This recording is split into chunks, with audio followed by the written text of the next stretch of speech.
Shalom, saudara-saudariku yang kekasih dalam Tuhan, dimanapun Anda berada, salam sejahtera dalam Yesus Kristus. Dan pada pagi hari ini, di dalam situasi yang tidak menentu oleh karena coronavirus, saya mencoba membuat beberapa seri khotbah, dan pagi ini saya ingin menyampaikan satu khotbah kepada saudara-saudari sekalian. Saat kita sedang menghadapi situasi seperti ini, kita percaya bahwa Tuhan tidak pernah berubah. Saya ingin tunjukkan kepada saudara sekalian khotbah yang saya ingin sampaikan dari firman Tuhan yang berjudul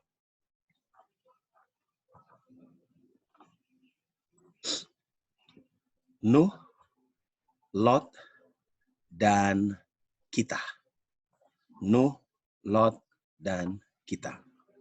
Baik, saudara-saudara.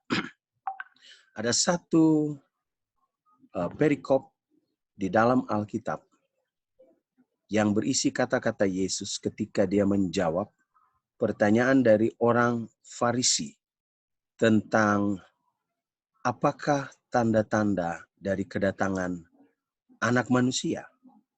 Dan Yesus menjawab mereka dalam Lukas pasal 17 ayat 26 sampai 30. Dan sama seperti terjadi pada zaman Nuh, demikian pula halnya kelak pada hari anak manusia. Mereka makan dan minum, mereka kawin dan dikawinkan, sampai kepada hari Nuh masuk ke dalam bahtera. Lalu datanglah air bah dan membinasakan mereka semua. Demikian juga seperti yang terjadi di zaman Lot. Mereka makan dan minum, mereka membeli dan menjual, mereka menanam dan membangun. Tetapi pada hari Lot pergi keluar dari Sodom, turunlah hujan api dan hujan belerang dari langit dan membinasakan mereka semua. Demikianlah halnya kelak pada hari di mana anak manusia menyatakan dirinya. Saudaraku, dari perikop inilah kita dapat menghubungkan 3 zaman yang berbeda. Zaman di mana Nuh hidup, zaman di mana Lot, dan zaman di mana kita hidup. Dan saya tertarik untuk membahas 5 hal penting yang dibahas dari perikop ini. Yang pertama, makan dan minum. Yang kedua, kawin dan dikawinkan. Yang ketiga, makan dan minum lagi. Lalu membeli dan menjual. Dan yang terakhir, menanam dan membangun.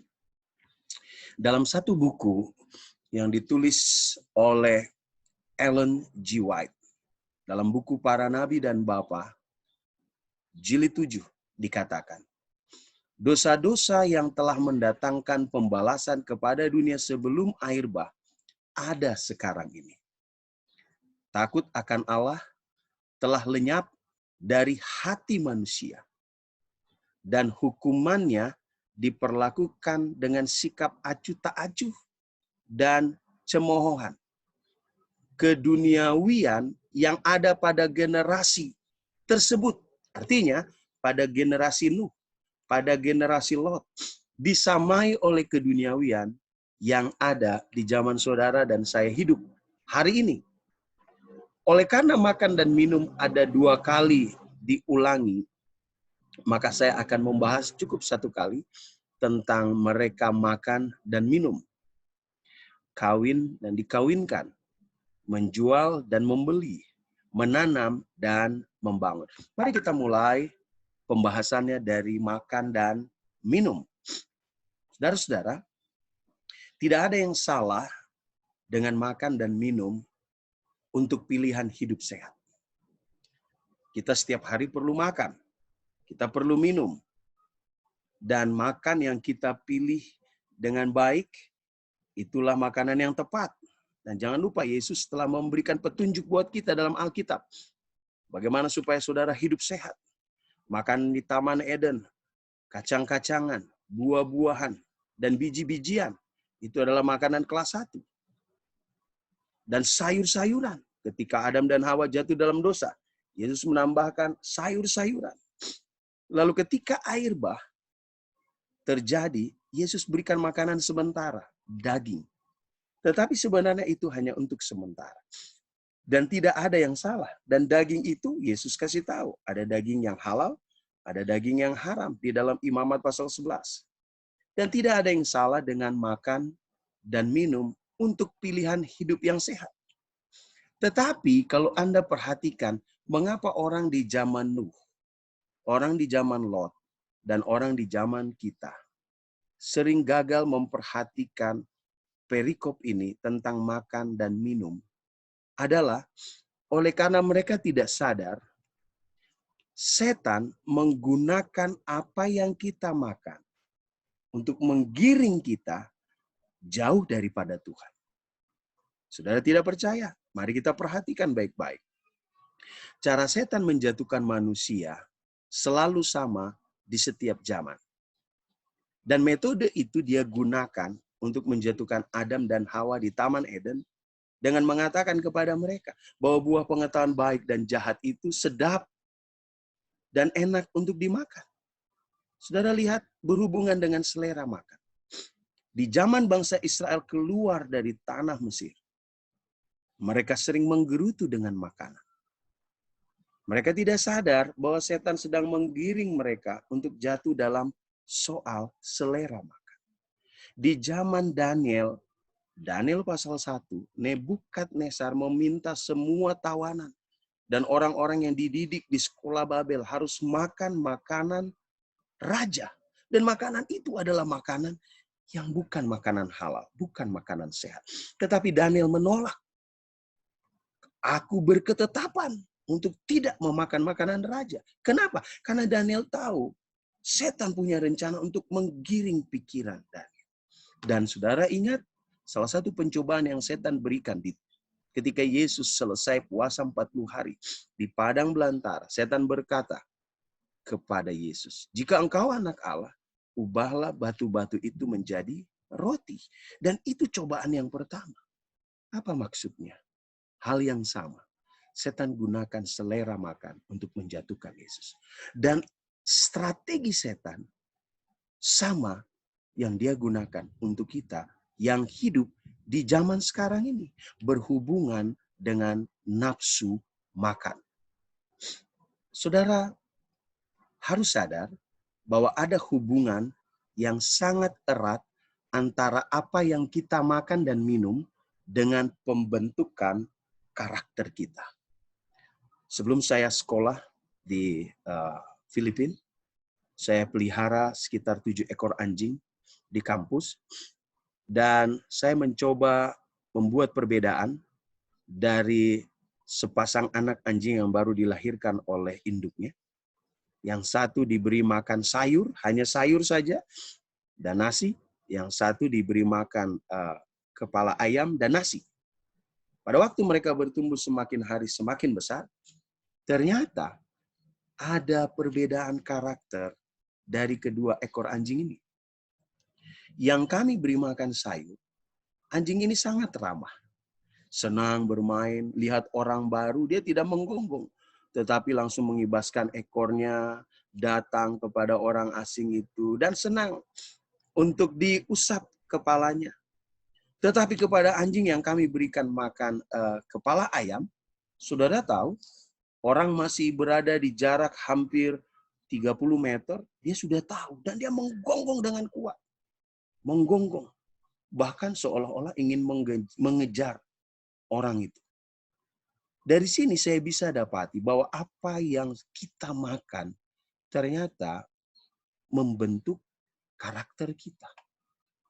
Itu sebabnya setan tahu bagaimana caranya supaya merubah karakter umat Tuhan. Yaitu dengan memberikan kepada mereka satu pemikiran untuk makan makanan yang mereka ingini apapun itu. Saudara, salah satu penyebab penyakit pada tubuh manusia adalah ketidakmampuan untuk mengendalikan diri dalam hal makanan. Kalau Anda boleh mencari tahu data 10 penyakit tertinggi di dunia, ya, apakah itu jantung, kanker, darah tinggi, dan lain sebagainya. Faktor yang paling menentukan adalah gaya hidup dan apa yang mereka konsumsi. Dan itu sangat-sangat berhubungan. Dan kita sekarang menghadapi masalah besar di seluruh dunia oleh karena virus corona. Diduga virus corona ini berasal dari kebiasaan makanan tidak sehat dari orang-orang yang hidup di kota Wuhan, Cina. Mereka memakan terenggiling, kelelawar, dan binatang-binatang yang sebenarnya Alkitab sudah katakan. Itu bukan makanan kita. Karena tidak semua hewan yang Tuhan ciptakan untuk dimakan. Ada hewan yang Tuhan ciptakan untuk menjadi sahabat kita. Ada hewan yang Tuhan ciptakan untuk menjadi pembersih lingkungan. Tetapi orang-orang ini memakan makanan apa saja mereka memakan. Anda bisa lihat gambar ini. Dan apa yang terjadi? Penyakit yang tadinya hanya bisa terkena kepada hewan, sekarang virus itu masuk ke dalam tubuh manusia. Anda boleh perhatikan. Sebelumnya, virus hewan tidak bisa masuk menyatu dengan tubuh manusia. Karena Allah begitu luar biasa menciptakan tubuh manusia. Sehingga virus hewan hanya boleh terjadi dalam tubuh hewan. Tetapi apa yang terjadi? Sekarang virus hewan bisa menular kepada tubuh manusia dan berkembang dalam tubuh kita. Nah, pertanyaannya apa sebabnya? Karena manusia memakan daging dari hewan yang sudah berpenyakit. Anda perhatikan gambar ini.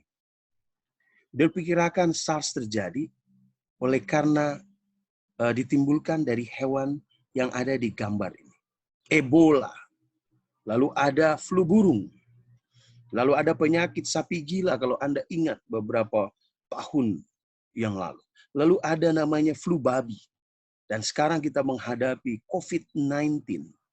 Dan ini semua datang dari kebiasaan memakan makanan yang tidak sehat. Dalam satu buku yang sangat bagus, yang saya dapati, ditulis sebagai berikut. Tidak makan daging sebenarnya jauh lebih sehat. Kenapa? Kutipan itu katakan, ketika manusia makan daging dari hewan yang sudah memiliki penyakit, kita menanam benih penyakit di jaringan dan darah kita sendiri.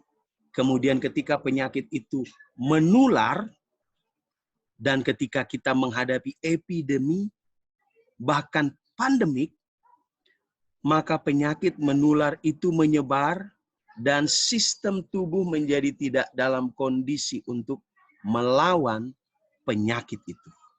Jadi tidak heran kenapa virus dari binatang bisa masuk ke kita. Kita masuk yang kedua. Orang-orang yang hidup di zaman Nuh dan di zaman Lot, mereka kawin dan dikawinkan. Tidak ada yang salah, jangan lupa. Tidak ada yang salah dengan memilih untuk menikah. Karena rumah tangga adalah lembaga yang suci. Bahkan rumah tangga itu sudah Allah buat sebelum Adam dan Hawa jatuh dalam dosa. Dan Allah lah yang memberkati Adam dan Hawa langsung. Allah lah yang membawa Hawa dalam pernikahan pertama kali di Taman Eden. Tidak ada yang salah dengan menikah. Nah, tetapi apa yang terjadi di zaman Nuh dan zaman Lot? Para nabi dan bapa mengatakan adalah sah bagi setiap orang untuk menikah. Karena pernikahan adalah sesuatu yang direncanakan oleh Allah. Tetapi pada zaman ini, artinya zaman Nuh, semua instruksi ini telah dilupakan dan pernikahan telah disalahgunakan dan digunakan sebagai alat belaka untuk memuaskan nafsu. Apa maksudnya memuaskan nafsu? Ternyata di zaman itu orang menikah hanya untuk kepuasan nafsu seksual. Nah, mari kita bandingkan dengan kehidupan di zaman Lot. Dan Anda ingat, Lot tinggal di Sodom. Pada waktu malaikat datang ke rumahnya dan mereka sedang menikmati makan malam bersama, Alkitab mengatakan seluruh laki-laki di kota itu, mulai dari yang kecil sampai yang besar, dari yang muda sampai yang tua, mengepung rumah daripada Lot dan mengatakan, keluarkan tamu itu karena kami ingin tidur dengan dia. Saudara perhatikan, ada perubahan cara memandang satu pernikahan. Dan tidak heran, kalau Anda lihat di zaman sekarang, apa yang terjadi di zaman Nuh, apa yang terjadi di zaman Lot, sama halnya dengan apa yang terjadi di zaman sekarang. Ada pernikahan sesama jenis. Anda bayangkan, Allah hanya ciptakan Adam dan Hawa, laki-laki dan perempuan. Tetapi ada pernikahan laki-laki dengan laki-laki, wanita dengan wanita. Dan ini tidak sesuai dengan apa yang Allah rencanakan. Dan ini mulai diakui di seluruh negara. Anda boleh lihat, dimulai oleh negara Belanda, lalu berjalan sampai hampir seluruh negara di Eropa, dan setelah itu menuju ke benua Amerika, dan habis itu dia berjalan sampai ke Amerika Selatan, Australia, dan Asia. Dimulai dengan Taiwan. Saudara, bukankah ini menunjukkan bahwa tidak ada perbedaan antara orang yang hidup di zaman Nuh, di zaman Lot, dan di zaman kita saat ini?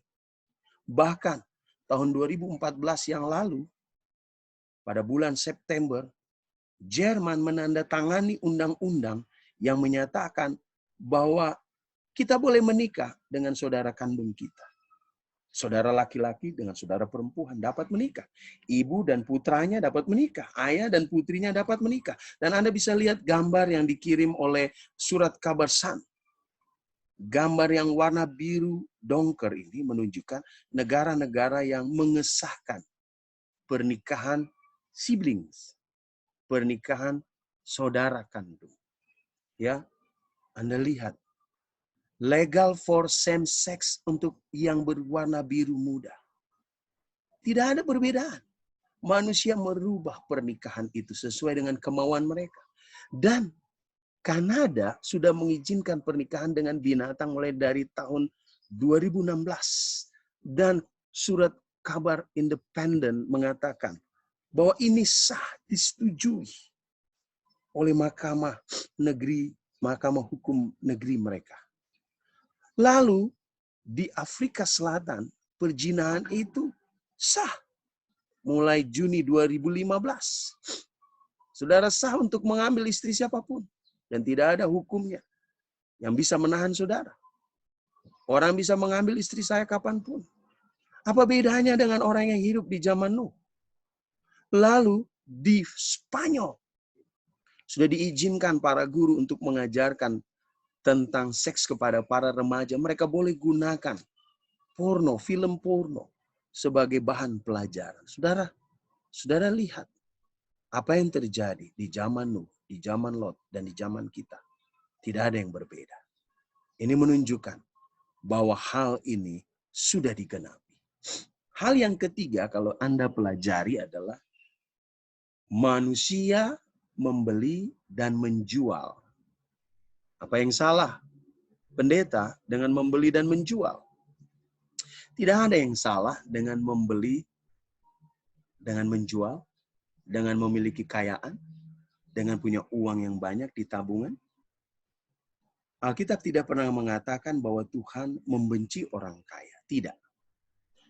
Saya percaya Tuhan senang jika umat-umatnya yang memiliki berkat-berkat yang berkelimpahan, seperti Ayub, seperti Abraham, seperti Ishak, seperti Yakub, seperti Nikodemus, boleh sharing, boleh berbagi berkat itu kepada banyak orang yang kekurangan. Nah, yang jadi masalah di zaman Nuh dan di zaman Lot dikatakan bahwa kelimpahan yang terdapat di zaman mereka telah menimbulkan kemewahan dan kesombongan. Kesukaan terhadap kepelesiran ditingkatkan oleh kemewahan serta waktu senggang, dan orang banyak menyerahkan diri mereka kepada pemanjaan dan kepada nafsu. Apa hubungannya dengan belanja, menjual, dan membeli? Kita lanjutkan. Mereka menikmati kemewahan hampir di semua lapisan masyarakat. Namun, kejujuran dikorbankan untuk mendapatkan kemewahan yang bisa mereka pertunjukkan kepada banyak orang. Saudara-saudara, saya ambil data terbaru tahun 2020.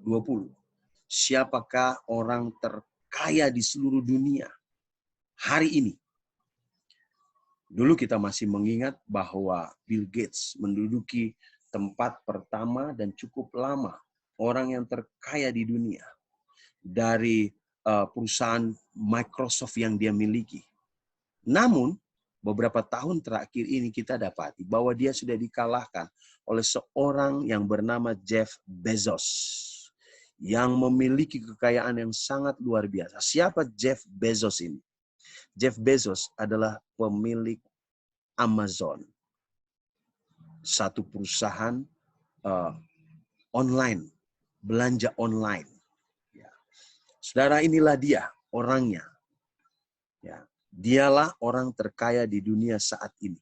Dan Anda tahu dalam situasi coronavirus seperti ini, 2 hari yang lalu, satu majalah mengeluarkan statement bahwa dalam peristiwa coronavirus, kekayaan dari Jeff Bezos naik sekian ratus triliun hanya dalam beberapa hari. Bagaimana dia bisa lakukan? Karena banyak orang yang tinggal di rumah, di apartemen, membelanjakan uangnya melalui perusahaannya. Kita lihat berapa pendapatan dia per menit. Di dalam rupiah dikatakan 1 menit dia mendapatkan keuntungan 7,089 miliar rupiah.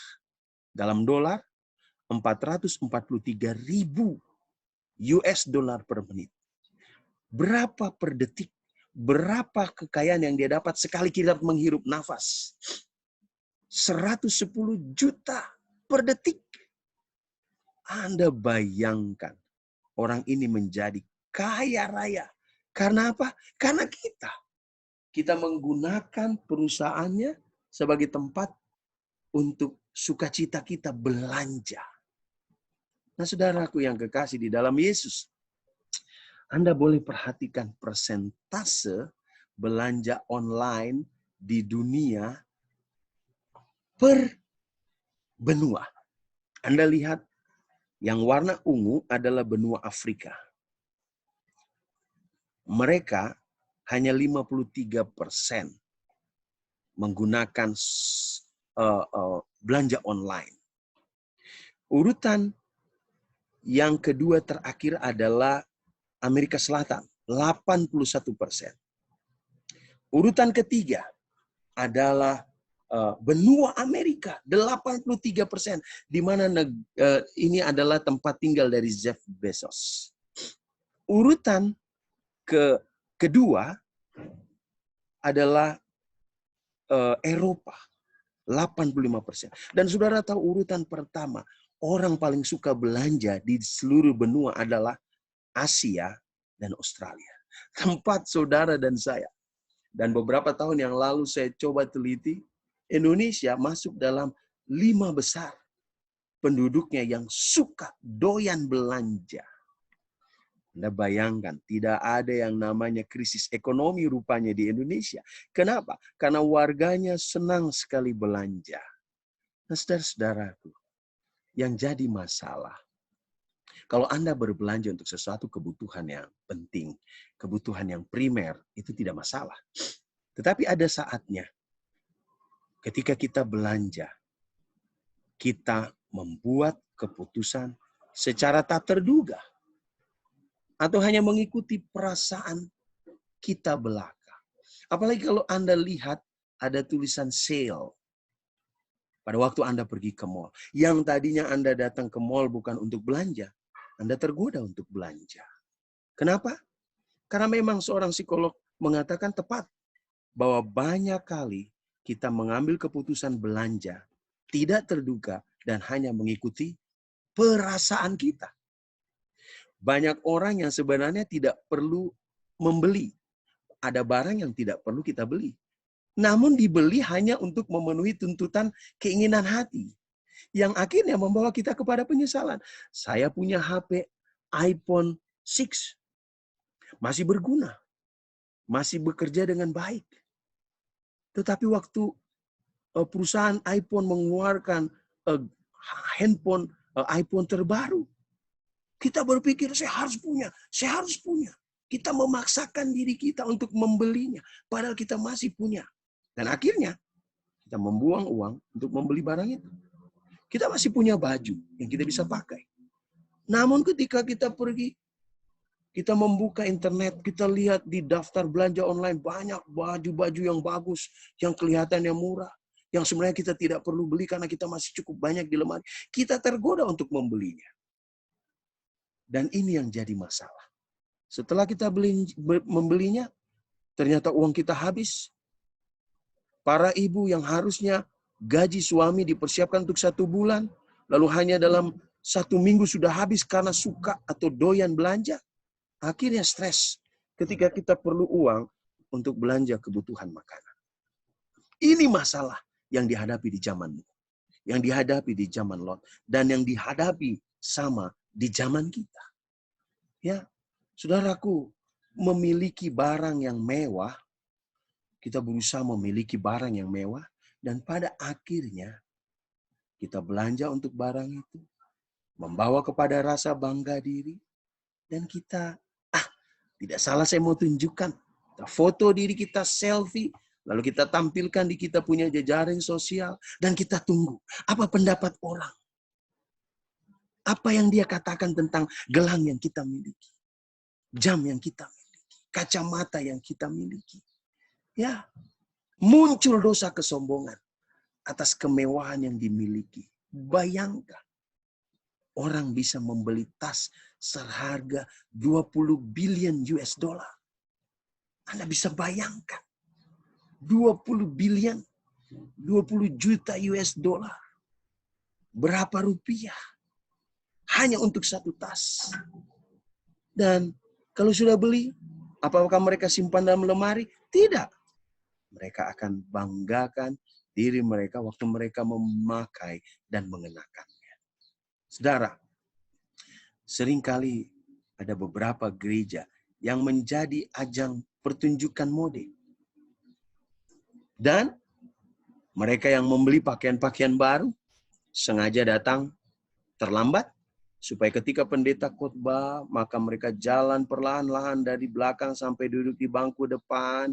Lalu mereka duduk manis di bangku depan dan mendengarkan khotbah supaya orang bisa melihat, wah baju mereka bagus. Dan ketika mereka duduk tanpa disadari, anggota jemaat, sahabat mereka di sebelah mereka bertanya, bagus sekali bajunya. Ini pendeta sedang berkhotbah.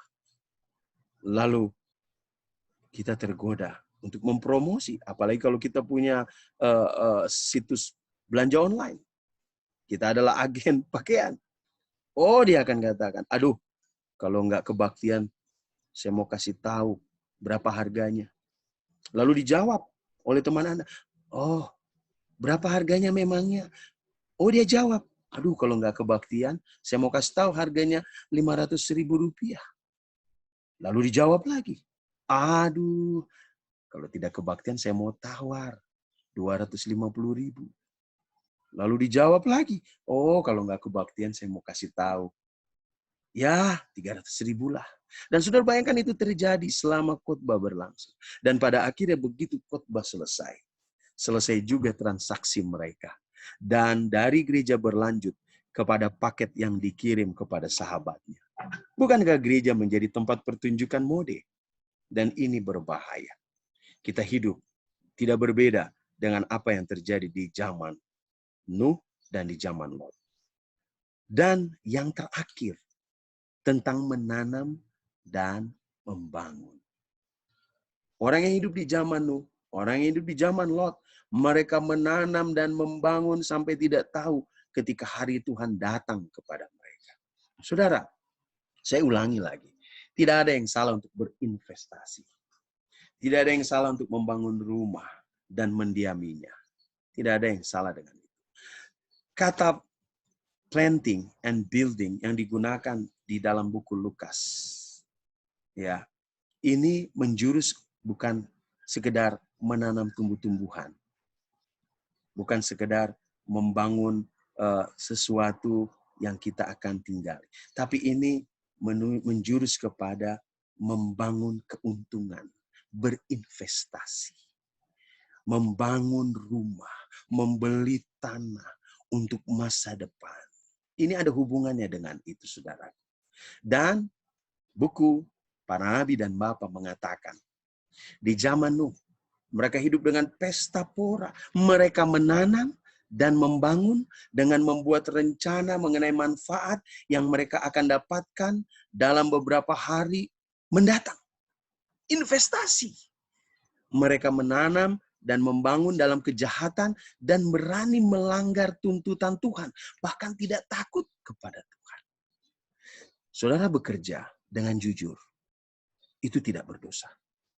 Saudara bekerja dan saudara dapat gaji untuk kebutuhan saudara, itu tidak salah. Saudara bekerja keras, menjual barang dengan jujur, itu tidak salah. Tapi yang salah, saudara perhatikan kalimat yang merah menyala. Menanam, membangun dalam kejahatan, dan berani melanggar tuntutan Tuhan. Yang salah adalah saudaraku, ketika saudara berinvestasi, ketika saudara membeli tanah, membangun rumah, saudara mendiaminya, dan saudara bekerja, tetapi mendapatkan keuntungan dengan cara curang. Apa itu? Oh, saudara ingat, ada orang-orang yang menawarkan, saudara punya uang akan dilipat gandakan dalam waktu singkat. Lalu kita tergoda untuk memberikan uang kita. Ya, saudara ingat, saudara berinvestasi di satu perusahaan yang menjanjikan saudara akan dapat keuntungan lebih besar daripada bunga bank.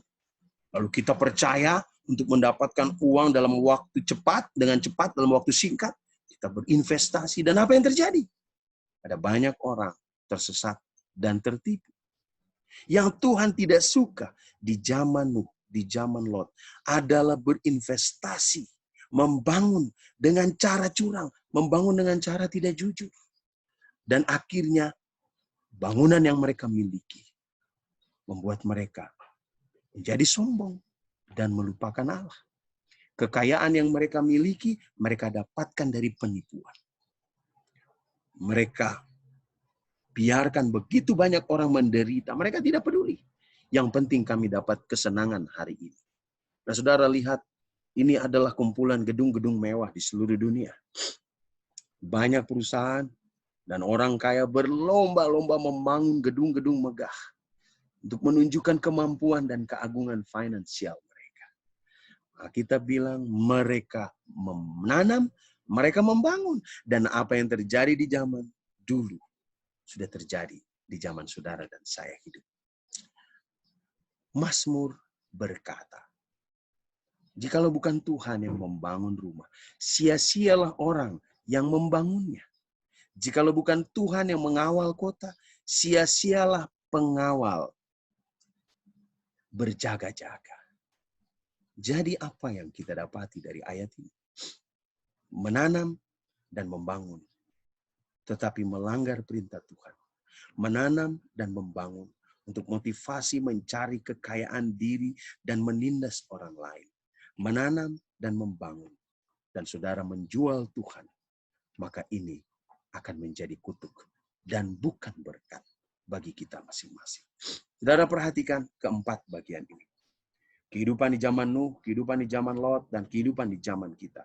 Makan, minum, kawin, dan dikawinkan, menjual dan membeli, menanam dan membangun.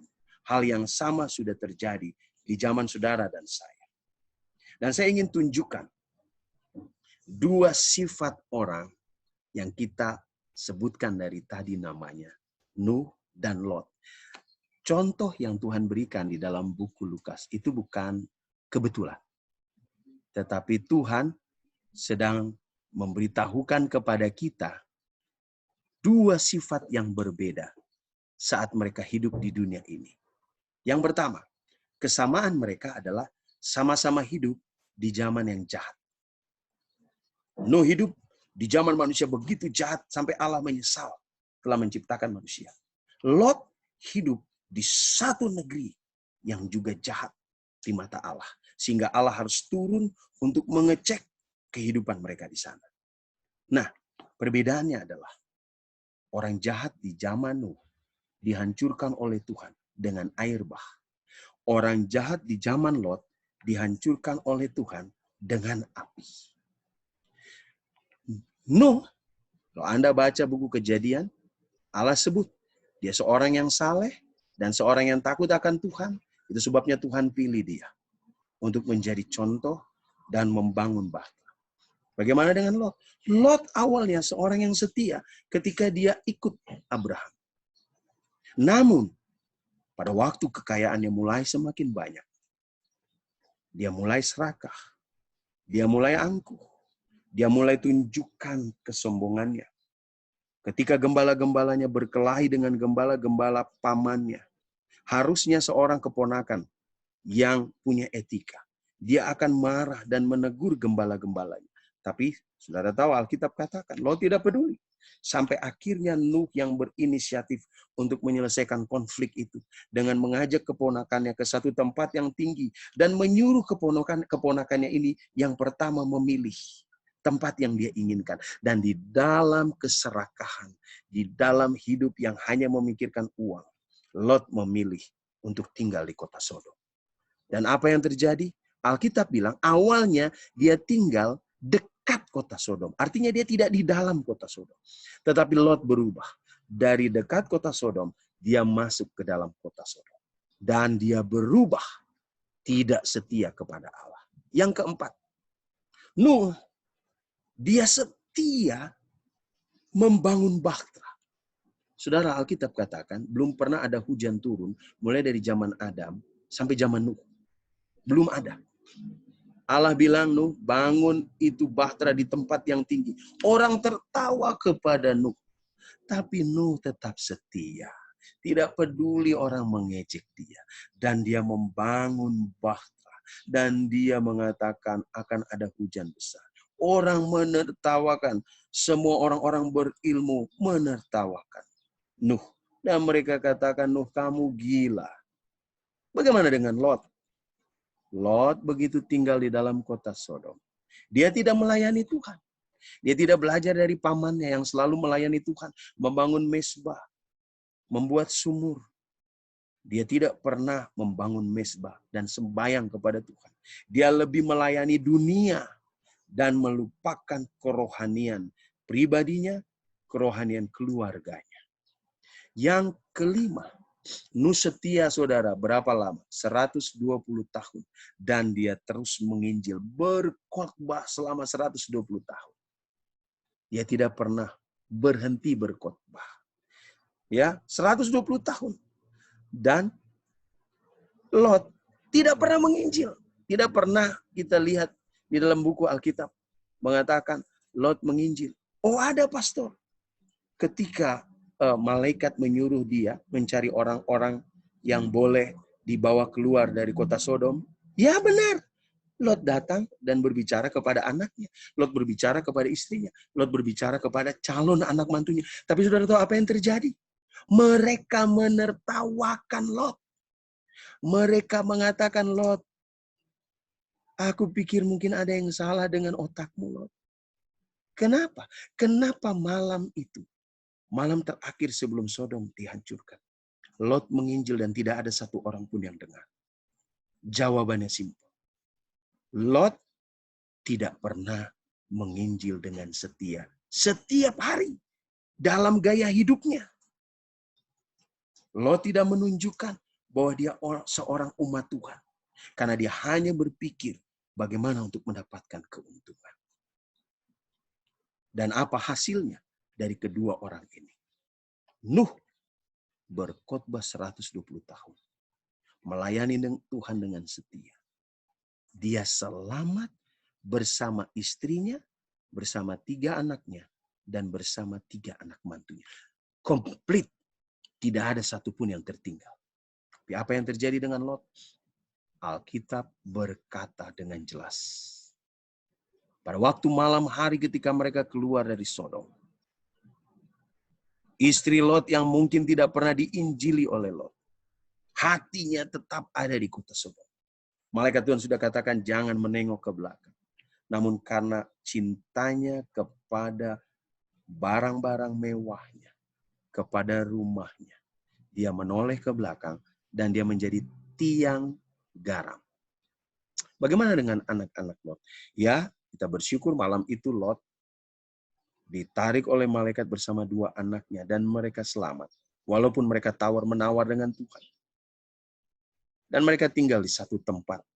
Dan di goa di mana mereka tinggal. Saudara tahu apa yang terjadi? Anak-anak dari Lot membuat minuman yang memabukkan. Dan mereka memberikan minuman itu kepada ayah mereka Lot. Dan mereka memperkosa ayah mereka. Dan apa hasilnya? Keturunan mereka menjadi musuh bebuyutan dari umat Allah. Saudara lihat, Tuhan menempatkan 2 orang ini di dalam perikop Lukas 17.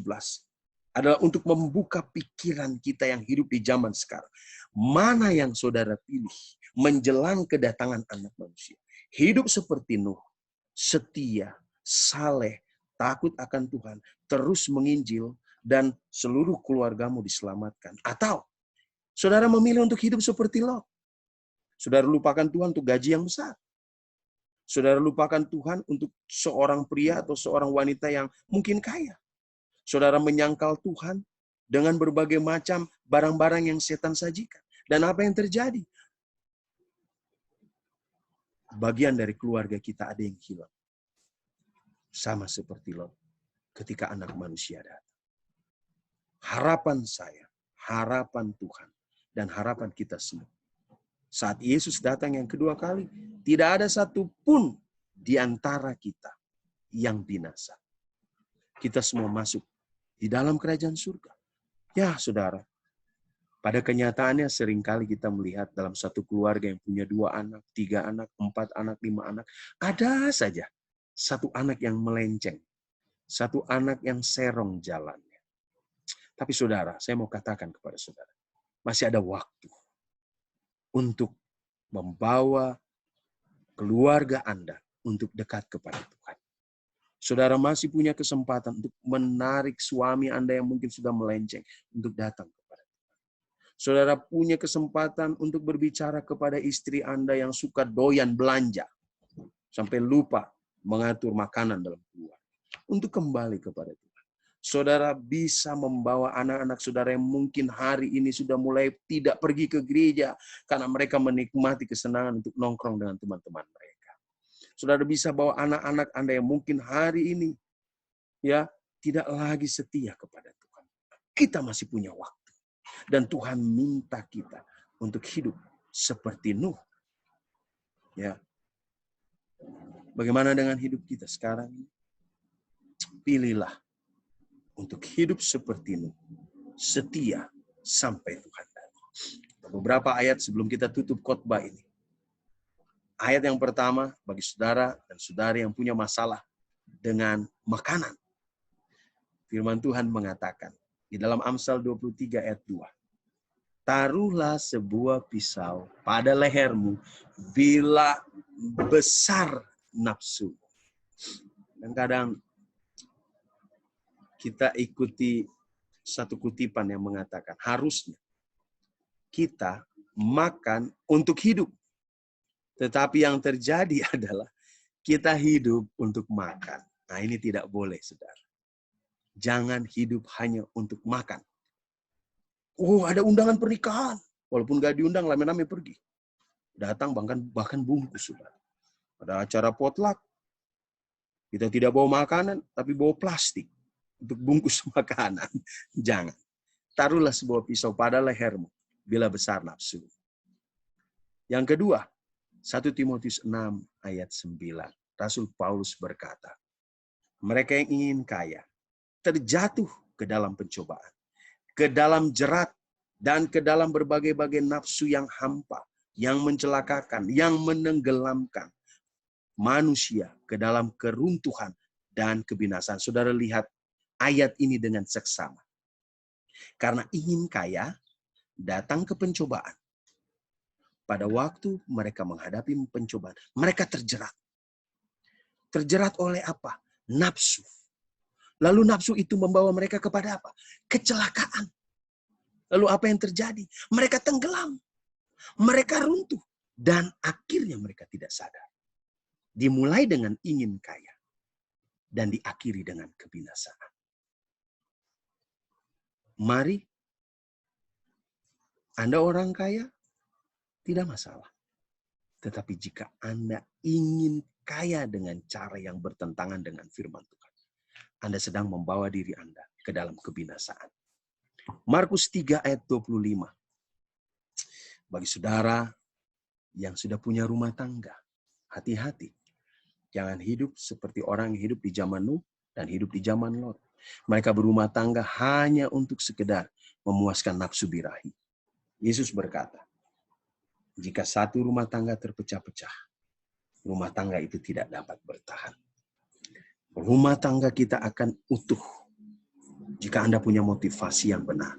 Seperti yang firman Tuhan katakan. Rumah tangga saudara dan saya tidak akan terpecah-pecah jika saudara membuat mesbah rumah tangga di rumah setiap pagi dan petang. Para kaum bapak, para suami, Anda adalah imam dalam rumah tangga. Panggil istri dan anakmu, berdoa bersama setiap pagi hari sebelum melakukan aktivitas. Panggil istri dan anakmu, berkumpul bersama, baca Alkitab, berdoa sebelum saudara tidur. Karena hal ini membuat saudara dekat satu sama lain. Dan saudara dekat dengan Tuhan. Masa karantina seperti ini adalah masa yang terbaik untuk kita mulai lebih dekat dengan keluarga kita, dengan anak-anak kita. Dan kita membuat rumah tangga kita tidak terpecah. Dan yang terakhir, nasihat saya. Nasihat firman Tuhan mengatakan, orang yang bertahan sampai kesudahannya, dialah yang akan selamat. Saudaraku, Anda dan saya hidup di dalam dunia yang sangat mengerikan. Kita hidup di zaman yang tidak jauh berbeda dengan zaman Nuh, dengan zaman Lot. Karena mereka hidup begitu jahat, sehingga Tuhan kecewa. Saat ini waktunya untuk kita bertahan. Bertahan di dalam kebenaran. Semoga Tuhan memberkati kita semua. Mari kita tunduk kepala dan berdoa. Tuhan, terima kasih untuk pekabaran yang mengingatkan kami bahwa apa yang terjadi di zaman Nuh, kejahatan, pemberontakan, dosa-dosa manusia, hal yang sama juga terjadi di zaman Lot. Dan itu juga terjadi di zaman sekarang. Hal ini membuka pikiran kami bahwa nubuatan Alkitab tergenapi. Dan anak manusia, Yesus Kristus itu sendiri, tidak lama lagi akan datang untuk menyelesaikan semua permasalahan dosa. Kami datang pada hari ini dengan segala kerendahan hati memohon, biarlah Engkau mengampuni kami apabila kami mungkin hidup seperti orang-orang yang ada di zaman Nuh, zaman Lot. Orang-orang yang jahat yang ada di sekeliling kami. Mungkin kami sering jatuh dalam dosa. Kami melalaikan firman. Kami hidup di dalam dosa kepelesiran. Dan akhirnya pikiran kami berkreasi untuk menciptakan dosa-dosa yang lain. Maafkan kami, Bapa. Saat ini kami mau datang padamu, menyerahkan hidup kami. Urapi kami ya Roh Kudus. Kami memerlukan Engkau untuk membimbing hidup kami. Tolong kami untuk berkata tidak kepada pencobaan dan dosa. Dan bimbing kami untuk berdiri teguh sampai Tuhan datang yang kedua kali. Tuhan, kami mau hidup seperti Nuh, setia kepada Tuhan. 120 tahun setia melayani Tuhan. Setia bersaksi tentang Yesus, tentang Allah kepada orang-orang lain. Walaupun banyak orang mengejek, namun dia tetap memandang Tuhan dalam hidupnya. Kami ingin hidup seperti dia, yang setia kepada Tuhan di akhir zaman ini. Kami tidak mau hidup seperti Lot, yang akhirnya jatuh dalam dosa oleh karena lebih mencintai dunia dan kemewahan. Jatuh di dalam dosa yang mengakibatkan seluruh keluarganya binasa. Kami mau hidup seperti Nuh, yang seisi rumahnya selamat. Ketika Yesus datang, kerinduan yang terbesar kami, tidak ada satupun di antara keluarga kami yang tertinggal. Biarlah semua hadir saat Engkau datang, dan kami boleh hidup 1000 tahun bersama dengan Engkau di surga, dan selama-lamanya di bumi yang baru. Terima kasih Tuhan. Berkati kami semua. Di dalam nama Yesus Kristus, Juru Selamat dan Penebus kami berdoa. Amin.